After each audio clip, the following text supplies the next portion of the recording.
Bonjour à tous et bienvenue sur Newsweed. Je vais aujourd'hui vous présenter le vaporisateur Lynx Gaia, fourni par notre partenaire VapoShop. Passons tout de suite au déballage et je vous dirai ensuite ce que j'en pense. Le Lynx Gaia est un nouveau vaporisateur de chez Lynx Vapor, connu pour faire des vapos de qualité.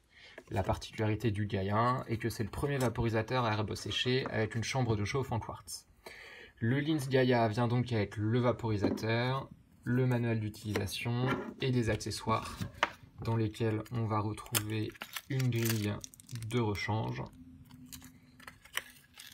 un cordon USB pour charger le vaporisateur et une petite brosse pour venir le nettoyer.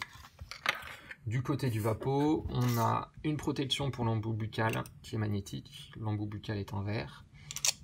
En bas du vapo, on a un petit outil pour tasser le vaporisateur.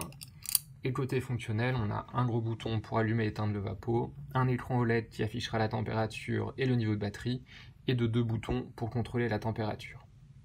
Bien que son design ne soit pas aussi léché que les stars des vapos comme le Patch, le DaVinci IQ ou le Firefly, il est plutôt discret et assez petit pour en faire un vrai vaporisateur portable. Sa finition aluminium et chromée plaira plus à certains qu'à d'autres, mais ses 146 grammes sont un atout lorsqu'on l'a avec soi. L'ouverture du Lynx Gaia se fait par le dessus sous l'embout buccal.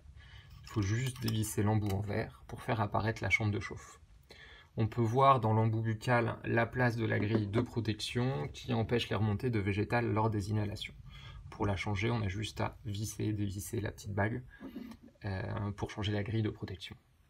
Une fois remplie, vous avez juste à remettre l'embout buccal, enlever la protection et appuyer 5 fois sur le bouton Power.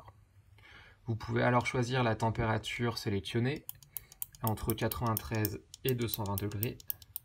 Là, on va mettre 205.